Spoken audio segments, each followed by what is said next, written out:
about what you're doing in the community with the check-in and just in general with our young people, what we have in store. Right.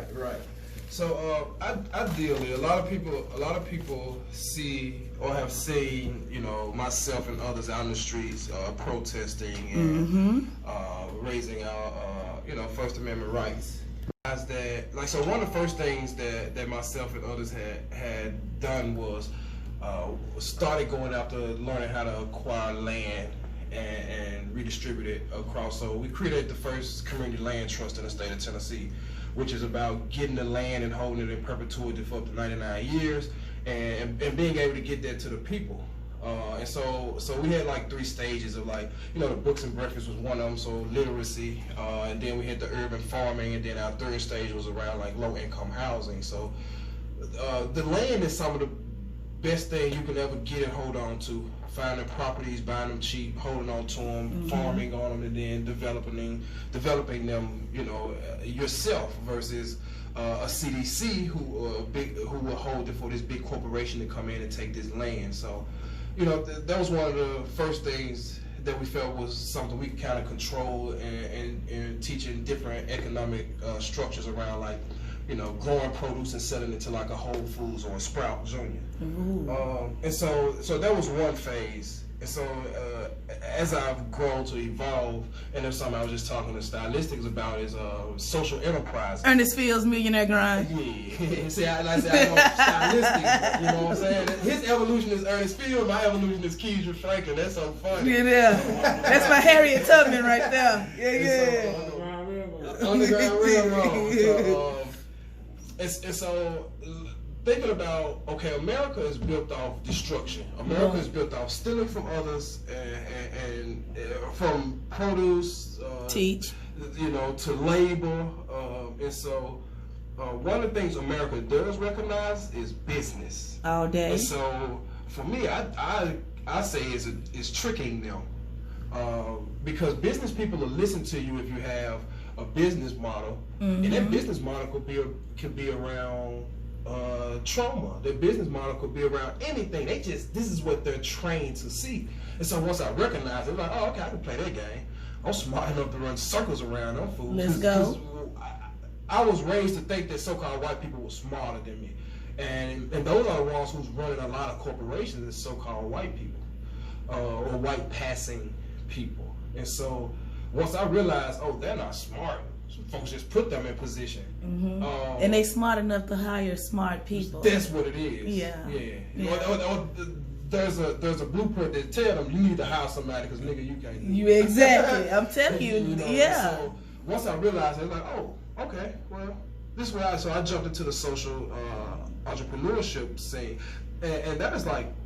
And I was putting social enterprises on the table with Phil Trineri 4 years ago before he passed. So I've always been kind of in this lane and learning and trying to figure out how to trick them into doing good for us. It's sad that you have to trick the people that oppress us into doing good for us because only thing they see is dollars. They want to see the money. Yeah. And okay, cool. It's a win-win-win situation. We make money, y'all make money, but people get what they need, they make money. No problem. But it's gonna have to be a win-win-win situation. Other than that, if we don't eat, y'all don't eat. That's fair. Your grandchildren don't eat. Even swamp no swindle. And so a couple years ago I had ended up getting a couple buildings. One of them was a restaurant. And so the idea of a coffee shop is what I had with that because I travel across the world. I've been country to country. I always try the local coffees where I'm at. I have to try the coffee or the tea.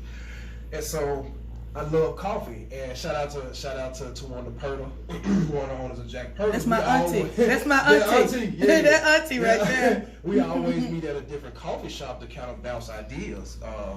And so it made sense, like a coffee shop is where creativity sparks from. And so I, was working on the coffee shop and COVID-19 hit.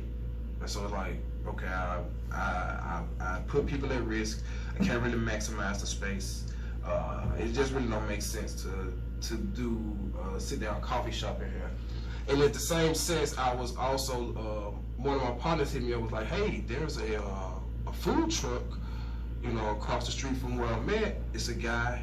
He said it's not his, but it's another guy, and he want $5,500 for. I'm like, for a food? He said, yeah, it's just a shell. I'm like, dude, I've been entertaining some guy for $10,000 for an ice cream trailer that I want to turn into a food truck, and he been humbugging me. I'm like, you told this dude got a whole truck for $5,500? Let's go. All right, okay, we'll see. And so it really just it was laid right in front of me for me to do it. I didn't force it, you know. It was just like, oh shit, this is the route I'm going, you know. And so the idea of a truck that speaks to every person. So sometimes you get so caught up into business and every customer start becoming just data. You don't see them as a human. And that's something that's ingrained in us from the day we was conceived into the Americas. They wanted to be fast paced, so you know, and the way I was raised was you don't show no emotions, you don't show your feeling, you don't show that you're sad. You can show anger, you can show anger or happiness. That's it. You can whoop somebody's ass, and you can smile and laugh. One or the other. One or the other. That's how we was raised. And I've seen even so-called white people, males raised that way. Like they supposed to be tough and shit. So we've all been kind of fucked in this sense, where we've been stripped away from learning emotional literacy and really understanding how to deal with it and how that drives us. So I had come into contact with the tribe that's been doing this for 25 years, roughly 5 years ago, and it was like, whoa, this is what I've been missing. And really getting in tune and being honest with how I felt, like my real feelings, instead of like a statement of what I judge about something, but my actual feelings. It helped me start navigating in such a way where, you know, I became a spy in some sense.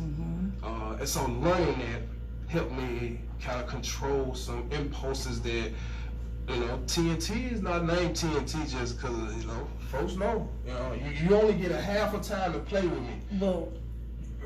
You know, a half a time. And I entertain it long enough if I feel like there's a relationship there. Right. You only get a half a time to play with me. But once really coming to my, you know, learning about my emotions and how they trigger me,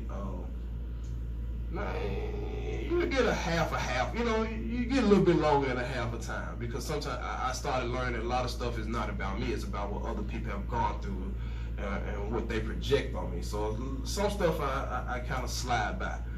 And I also recognize I'm not the only one that has been screwed. There's a lot of people that are relative to me that's in the same boat. And so offering them those same tools to be able to navigate themselves, because it's all about self. And so once I can learn to navigate myself, I can learn to actively listen to you now. And I can start having grace for you now. And so if you have that in a work environment, you have a space where people can come and pretty much get like a place where they can kind of, and one of my mottos is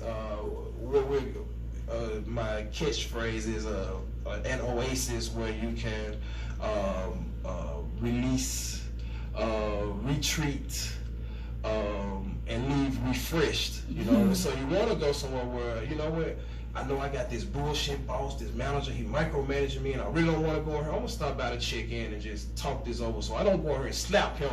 I can go out here by to check in and get this shit out real quick. Right. You know, right. So it's something that speaks to some social ills that's going in our community, and that's people coming up through traumatic experiences and not being able to get them out, which is again a language. Because you'll justify, man, yeah, I had to cuss my boss out. I don't care, I'm grown, I can do what I want. But your child can't cuss out this one who tried to steal their money. If child can't, you know what I'm saying, they can't cuss out or tear this mother up trying to get over with them. But you'll do it. Yeah. But they can't do it. Adults would have acted the same way. They would have acted the same way. Yeah. But claim because they grown, they can do it. But it's still trauma. And so the check-in, again, it's a low-cost, low-overhead business to help disenfranchise felons and people who's been locked out of the economics, like me. Because I've been locked out of the economics. You know, personally, about American, his nose in my business with contracts around the city, and because I'm a black man, so-called black man, and I have a felony,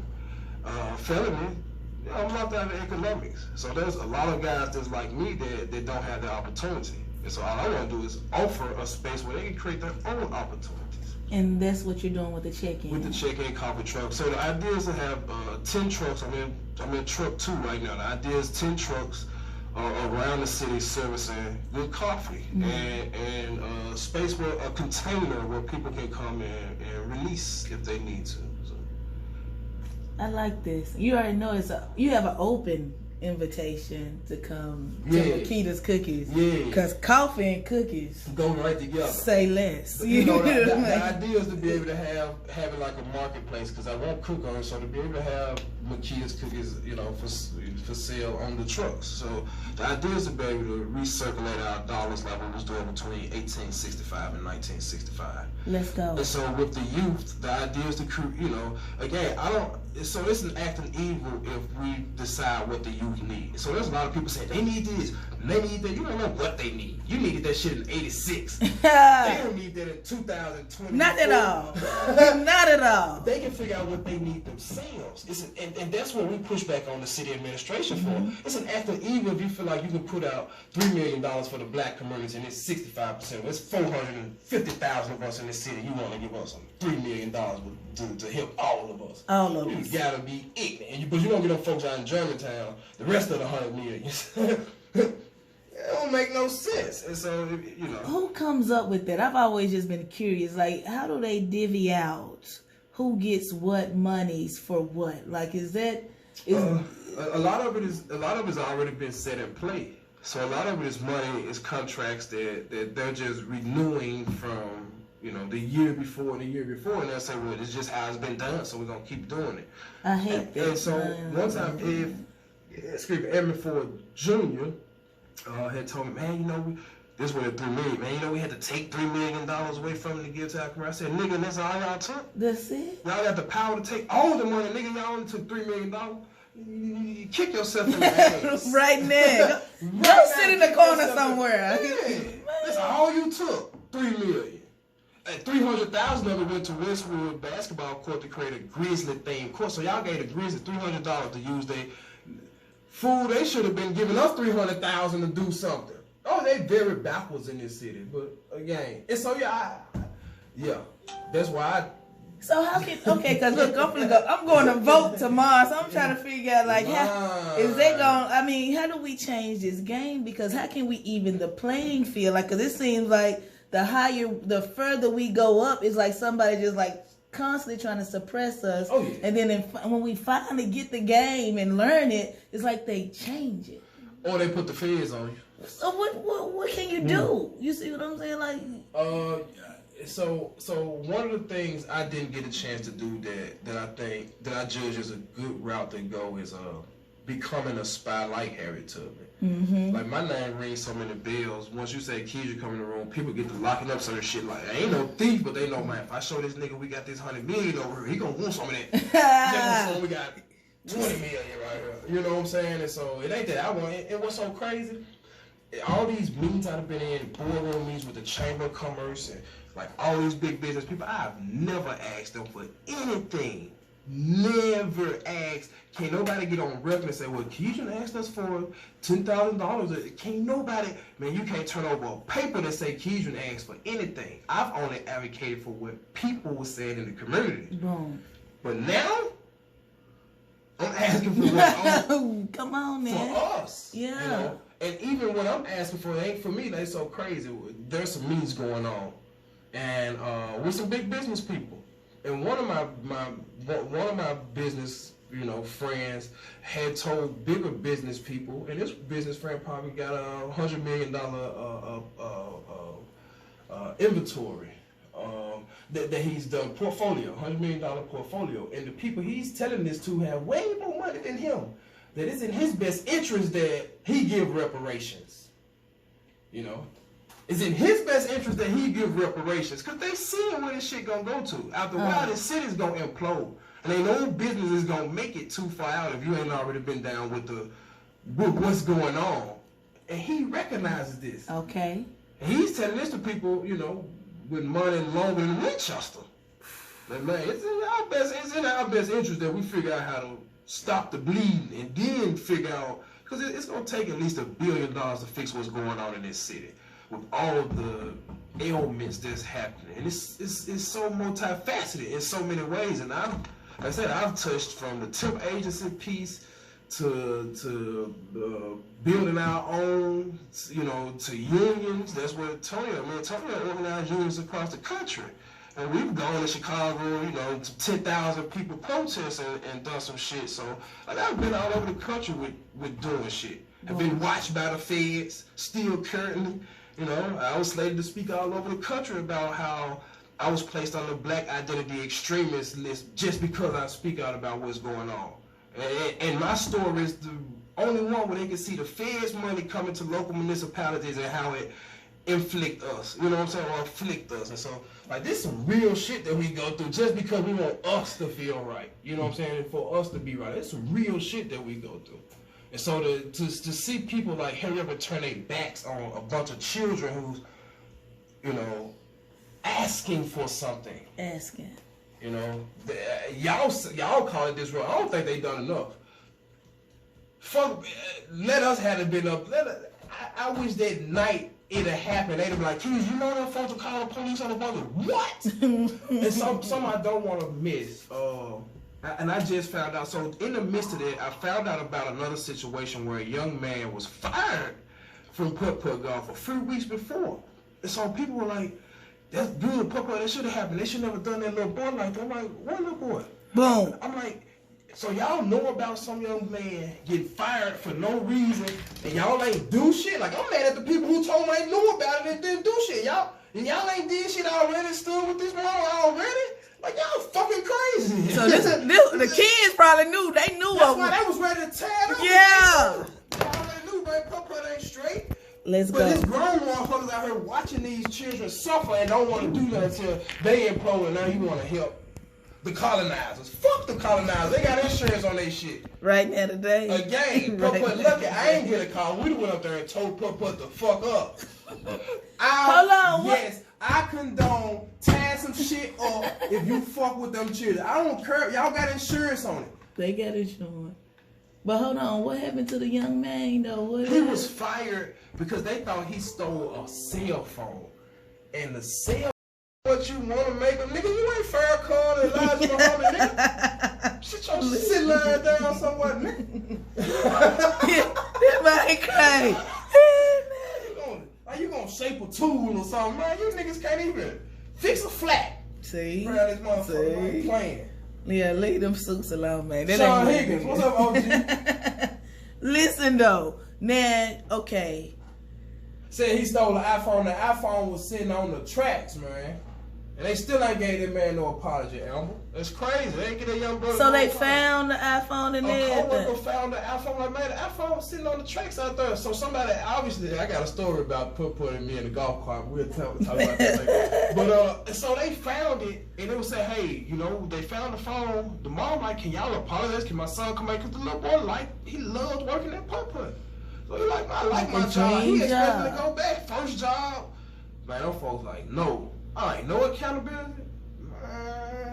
Hold on, y'all fired him for something he didn't do. Had the police come and investigate him without, he is a minor. He need his parent. They can't do that. They violated. And then y'all don't turn around. Oh, okay. So I'm telling you, the kids rallied. They was like, hold up. That sound like, hey.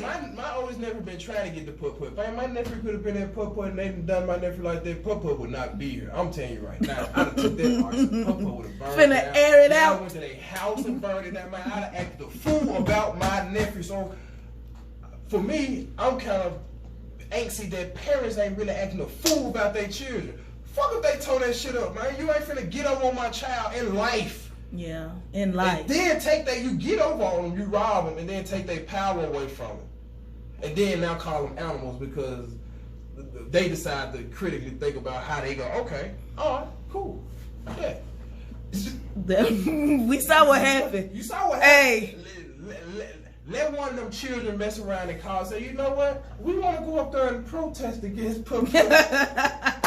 Papa gotta see me. You know what, you're right. And I'm going to have 200 white people to make sure that if anything, they're going to be the one to go to jail. Y'all safe out there.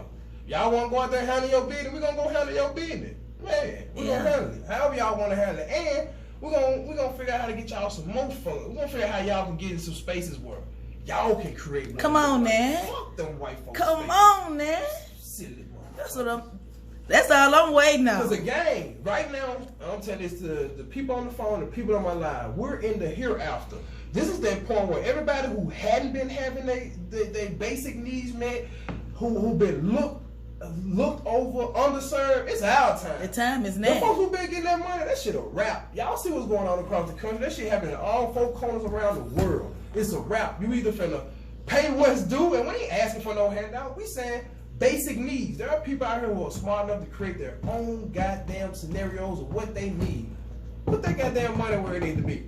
Fuck all the other shit. You can't control what folks do. And so, if you don't know about what the hereafter is, that's where we at right now. Boom.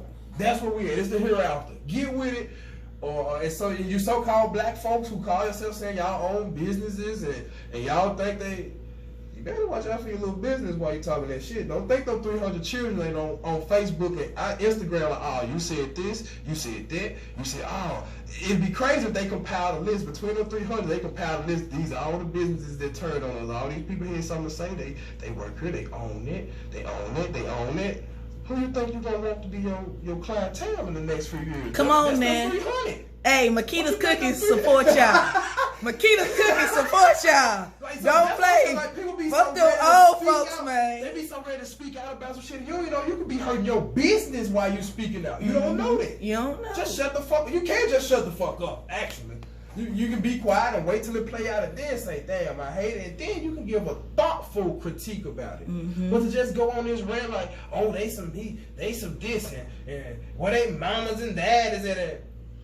They went straight for that though. I'm just saying, like, y'all didn't even say, nobody to say that the kids, what happened? Can we get an account from somebody who was there? Y'all went straight on putt side. That's it. That's what I didn't like. Nobody asked the children. Nobody asked Think them about anything. how many generations that has happened. Like one thing I honor my mama for, like, and I used to be bad as hell in school. I'm gonna be honest with you, I was bad. I'm talking about. I was at the point they just started giving me suspicions. They were like, the principal knew, you know what I'm saying? Like I was that guy. You know, I wasn't terrible, but like I'll talk back. You can't say, you know what I'm saying? But my mama never took a side. She'd come up there and be like, okay, what's going on? Oh, that ain't my son. Like she ain't come directly saying that ain't my son. She ain't come directly saying what my son do. She come like, okay, what's going on? Oh, Keedran ain't gonna do that. She know her son. Yeah. And she's sticking with, that ain't, okay, you get a suspension, oh, he'll be back whenever the suspension over. She also the type of person, oh, you ain't gonna go to school? You ain't gonna go to school? What the fuck? She gave us choice. You know what I'm saying? That didn't limit my scope of what I could do.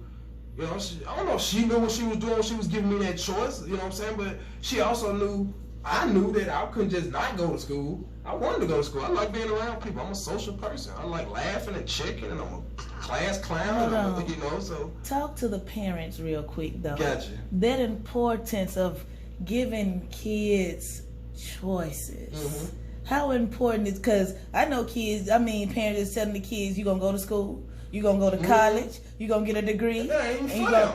Like, most children don't even want to go to college. Like, yeah, so choice. Again, what I've witnessed is what I call obedience to authority. And because mom, you know, and this is what people say, well, my mama and my grandmama whooped my ass and I turned out fine. No, actually you did. You did. You really fucked up. You just lying like you turned out Need therapy fine. Right now. And so, but they learned that from an oppressive state. Where they mama and grandmama got it from was, man, look, I want you to live now. Master Gilmore gonna kill you if you do this. And we carry that shit on generationally. We ain't in that space no more. Fuck Master Gilmore. Fuck Master anybody. All them folks. For real. But we're not there anymore. So it's still that generational like tradition of what they say, well, I'm gonna whoop you before the white man whoop you. The white man whoop me, I'm gonna kick his ass. Exactly. You don't need to whoop me. That's abuse, you know. And so yeah, the space to have choice, and children know, they know if they get disrespectful, you know. And so, but the space to have choice, and you be able to dialogue. And so again, it's hard for us if you don't know. It's hard for you to know. you gonna continue with that tradition of this how my mama raised me, I'm gonna whoop your ass. I got whoopings, you gonna get whoopings.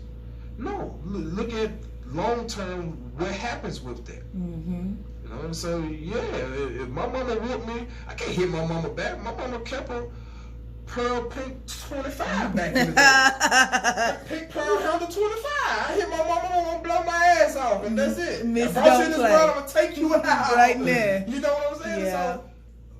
So I gotta go do that to somebody else. Again, that's why I'm TNT. I was fighting early. I love to fight. I was with that shit early.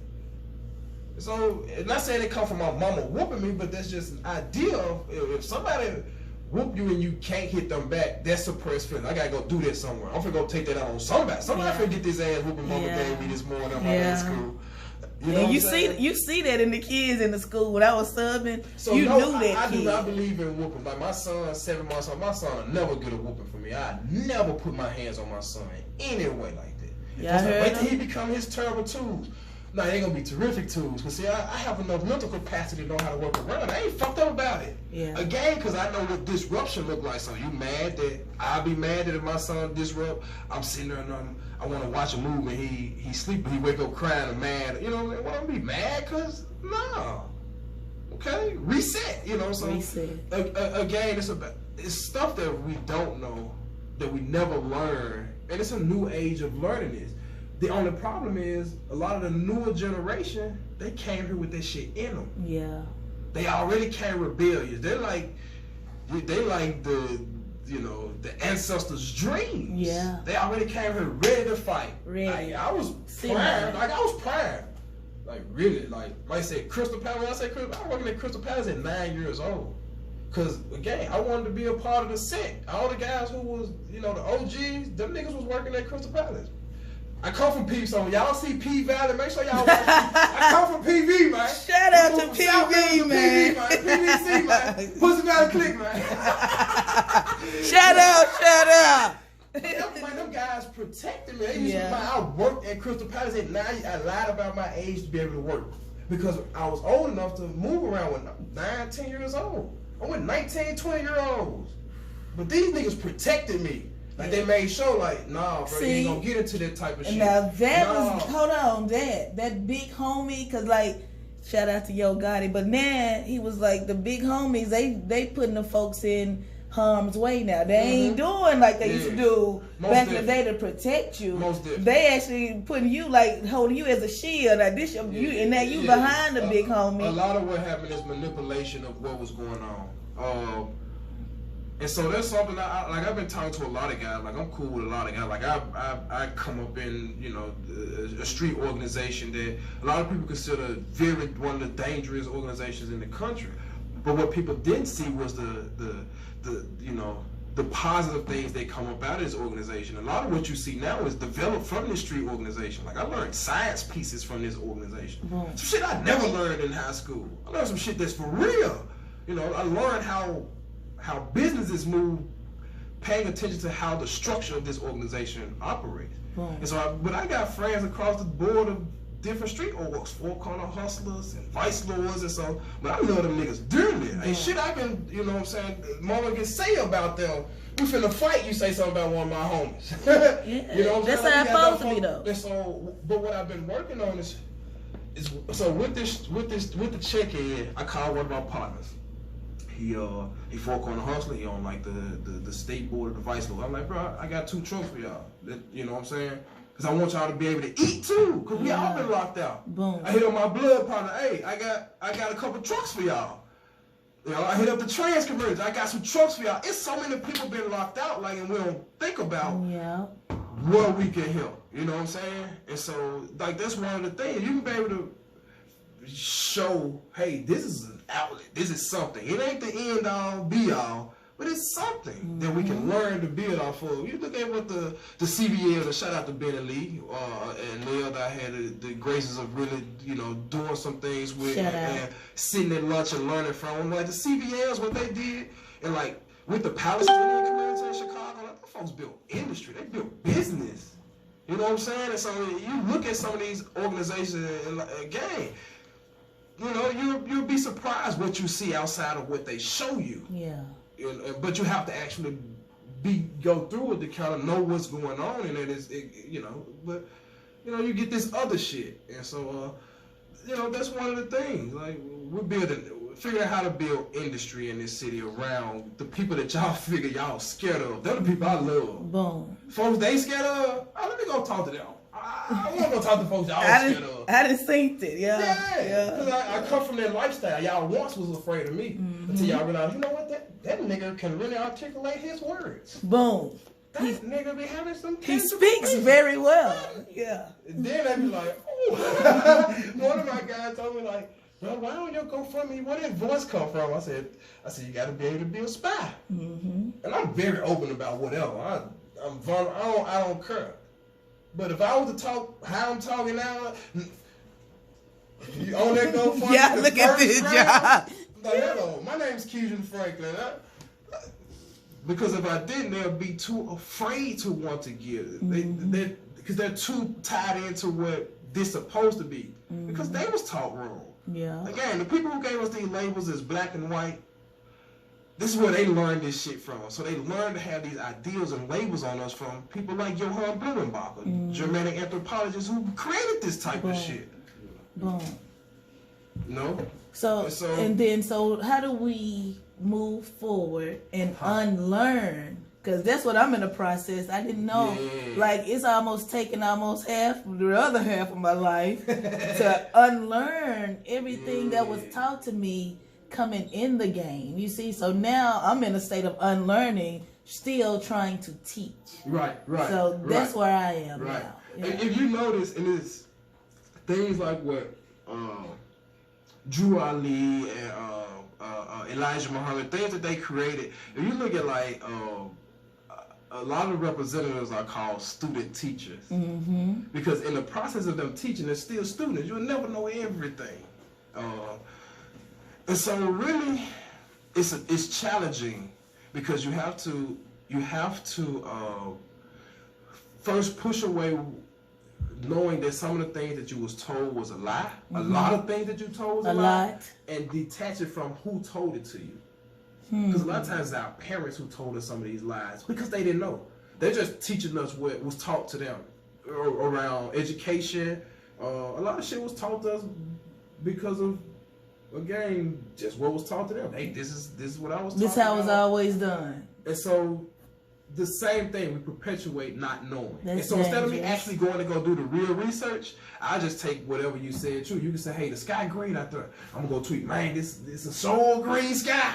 Instead of me going to go look my damn self and say, no, it was just a cloud passing by the sun. But it's back blue. Yeah. You know because for a long time, Earth was flat. And that's how, oh my God, don't start with the Earth, the flat Earthers. I got a few flat Earthers on there too. Look, me too. And we can talk about that. Like, I've done extensive research because I got tired of her. And even before people start jumping into that flat Earther shit. But, and so, yeah. Detaching that, okay, mama may have told me a lie. That don't mean mama a lie. Right. Mama just didn't know. She didn't know. Have grace for mama, grandmama, dad, and uncle. Whoever taught you some of this, and let that go. That's the only way to start unlearning. It's just to detach that, damn, I think my mama may have lied to me. Yeah. And be cool with it. Damn, okay, but mama didn't know. Okay, if mama didn't know, then it ain't her fault. But then it's our responsibility. To start picking up learning. And so one way to know that you know. Tree, the word tree, you take it back to its origin, it means truth. Okay. Because all trees, and so what we call a tree is not what the trees call themselves or what they actually are. It's just a word someone had given them to identify it. But if you take like the word back to its root where it originated from, it'll get you back to like oak, or to get you like truth. Because all trees stand upright. Truth is upright, no matter where you go or how you look at it. And so to be able to get truth, you have to be able to research in ways where no matter where you find it, it's going to be the same thing. Then you know you true some information. I mean, it's the truth, but you've trued that information. Okay. And so what we lose, what I used to lose at is not truing information.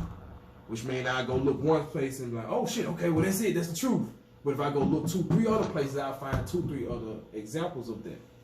And so once I can go 4 spaces and get the same thing, oh, I've trued this information. Boom. You know what I'm saying? So again, detaching from the emotions that mama, family member may have lied, and then learning to true your information. You know, or tree your information. Tree your information. Make it up right. Let's go. I like that. I like that. Man, there's so many nuggets, so much good information. Man, I just want to say thank you for coming through. Look, this has been one of the dopest interviews I've ever had. And I mean, just thank you for what you're doing in the community, what you're bringing to the forefront, because a lot of people, I guess, I don't know if they throw rocks and hide their hands or however that goes. But what I've noticed with you, like even when you were marching with people, you was making sure people were okay, and you was like, hey, I'm in this with y'all. And then, like, I felt that through the screen, like, this man, he handling business out here. So just to commend you on being upright. And you see what I'm saying? Right. Just being a good stand-up guy in the community, doing what you're supposed to do, called to do, and pretty much serving your purpose here. Right. You know, so to me, that's dope. It's dope that y'all in this thing, y'all. I mean, 2 beautiful black men in the studio that handle business in the community, and I think we need to see that more of that. Yeah. And I mean, I stand with y'all. I stand with the kids. And I mean, I'm just hoping what we're doing in the community, that they'll see that we really do stand for them. And I definitely want to talk to you about some things that I want to do in the community with our young people, because I did youth ministry for 10 years, and I really believe, because that was one of the things. It was like, meet the kids where they at. I went to basketball games, football, everything, you know, cheering them on. They mamas weren't there. But I was up in that thing. And so when I'm in the school, I was respected as a person who respected them. They know who love them. They know. They can feel it. Even with the teachers. You know what I'm saying? Like the teachers, I know teachers who pretty much, they just there for a check. This is the second poorest community or city in the country.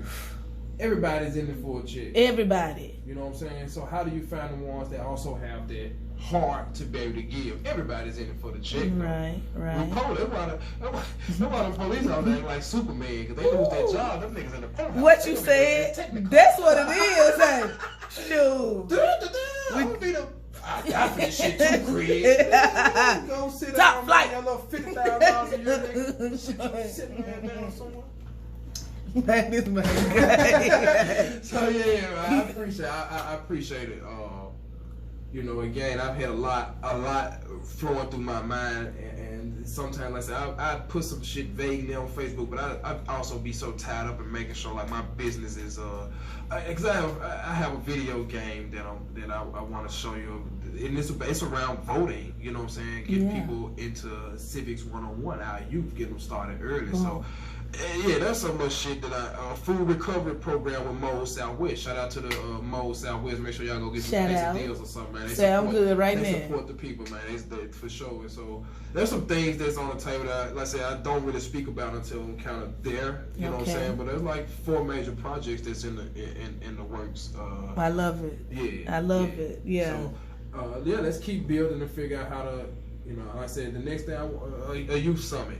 You know, I want to hear from the youth. I want to hear what is it that they want to see in our communities, because they have to run this city in the next 20, 30 years. It'll be them running it. So. And they need to know that. I mean, we need to stress that. I'm ready to give them the curve. Here you go. Pass that baton. Here we go. Like, take it all. Take it.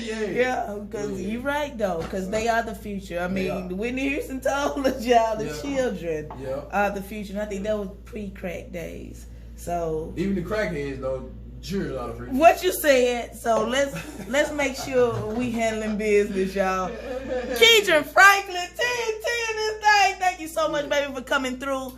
I appreciate y'all. We gotta make the city great again. Let's do it. Shout out to Tony on this thing. Shout out. Fight for 15 and union rights, man. Y'all know. Don't forget the union, man. You know, unions made us strong. Y'all heard them. Peace, gods. Alright. Thank y'all so much. No, I appreciate you. I've been fucking up. I ain't got that. I'm getting that one of them pies. It's Friday. I'm doing apple, pecan, All of that. Yeah. I'm coming to get a variety of all of them. That's what I'm talking about. That's what I'm talking about. Yeah, I appreciate you. I appreciate